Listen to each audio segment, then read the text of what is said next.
बोले अध्ययन अध्यापन, सॉरी अब ये काट दीजिए यस। अध्ययन अध्यापन के दौरान बहुधा दो शब्दों की चर्चा होती है, राज्य और राष्ट्र। तो आज हम राज्य और राष्ट्र के बारे में बताएंगे। राज्य एक संवैधानिक निकाय है, विधिक निकाय है, जिसकी चर्चा भारतीय संविधान के अनुच्छेद 12 में हुई। तो वह निकाय जिसमें विधि के बल प्रारोपित हों, जो विधि बना सके, विधि का प्रवर्तन करा सके, उसे राज्य कहेंगे। अनुच्छेद 12 की परिभाषा के अनुसार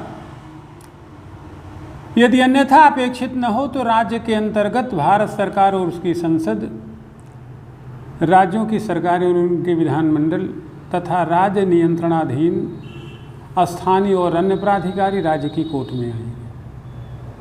यानी कि सैनिक स्कूल, पंचायतें, इम्प्रूवमेंट सेटलमेंट बोर्ड, संसद, विधानमंडल आदि राज्य की कोर्ट में आएंगे, जहाँ पे कानून बनता है और कानून के प्रवर्तन की शक्ति भी।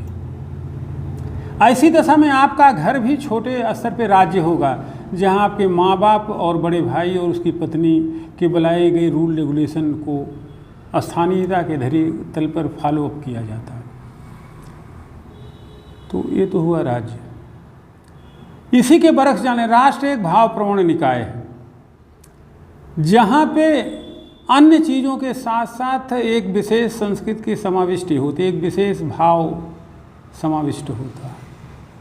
कारक तत्वों के आधार पर अगर हम बात करेंगे तो राज्य के अंतर्गत कुछ भूक्षेत्र होना चाहिए, जनसंख्या होनी चाहिए तथा संप्रभुता होनी चाहिए, जबकि राष्ट्र के अंतर्गत इन तीनों कारकों के साथ साथ एक विशेष संस्कृति का समावेश भी होना चाहिए।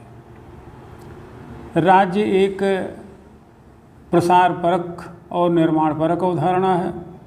यह सकारात्मक नकारात्मक दोनों है, जबकि राष्ट्र एक निर्माण परक अवधारणा है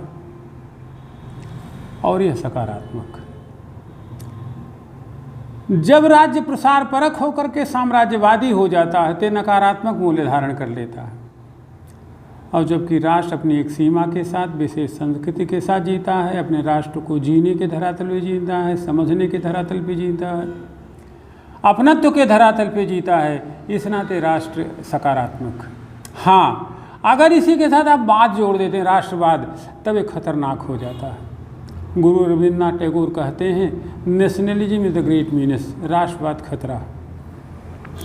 ते हुआ राज्य और राष्ट्र का अंतर।